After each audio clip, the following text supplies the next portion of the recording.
Hi there, Cancer. I'm Jennifer Angel. I'm back. I've got bronchitis, so hence I didn't get the videos done last week, but I want to cover the lunar eclipse on January 31st, and then we'll go into next week. Okay, so I'm sort of combining it. So I will just apologize for any coughing straight up front here, but let's see how we go. So it's a very intense moon. Of course, you're ruled by the moon. So it's a total lunar eclipse, and it's in Leo, which is the next sign to you. And with the lunar eclipse, it's a full moon. So we've got the moon and the sun opposite. And the sun is in your solar 8th house. So a couple of things here which we'll go through. But it's also a super moon, so it has a stronger gravitational pull.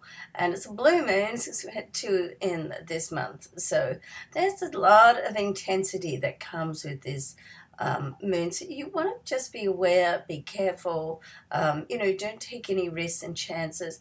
For you in your solar chart, it is falling in your money zones, so it can bring a closure to monetary issues in some way, and either through, it's in both your money zones. So one area where the eclipse actually is, where the moon actually is to do more with the money that you make, and the solar 8th house is more to do with the investments or money that comes out of the blue, or dividends, or bonuses and inheritances as well. So money that you don't necessarily go to work for 4 hours and get paid for, type thing. So there's an indication that something can come to a head for you with money, and you can put a situation behind you, because what the lunar eclipse does is it brings closure.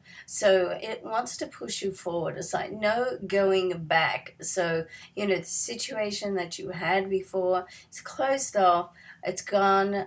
There's no going back to that, and you go forward, and preferably go forward on a better standing, okay?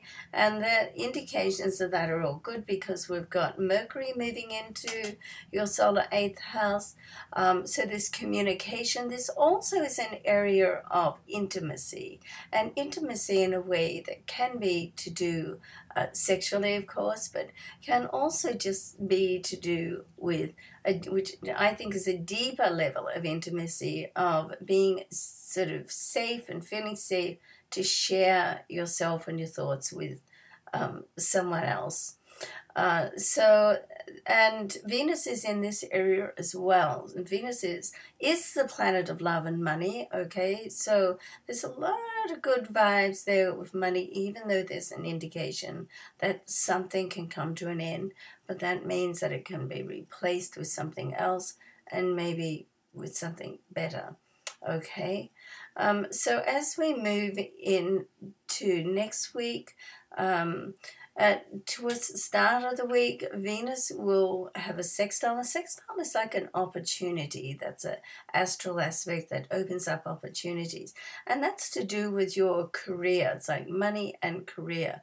And so if it's like investments, or someone can step forward and give you a helping hand, then that can certainly happen during this time. And then the sun will square with Jupiter. So you want to be a little bit careful with people that you meet that you don't know particularly. And, that Jupiter, when Jupiter is square, then sometimes it can mean that things can look better than they actually are. So, and it doesn't mean to say that they're not going to be good, but, when your expectations are way too high, then, with the lunar eclipse as well and everything else that's happening, it can sort of highlight to you the real, if somebody's got some other attentions, then it can come out, okay? But it can just level it and balance your relationships out as well, which is a good thing.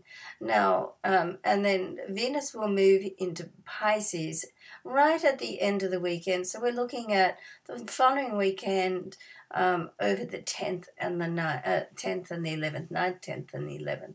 So, and Venus in Pisces is beautiful because it's very romantic and soft, and it's a little bit idealistic, so that's nice too.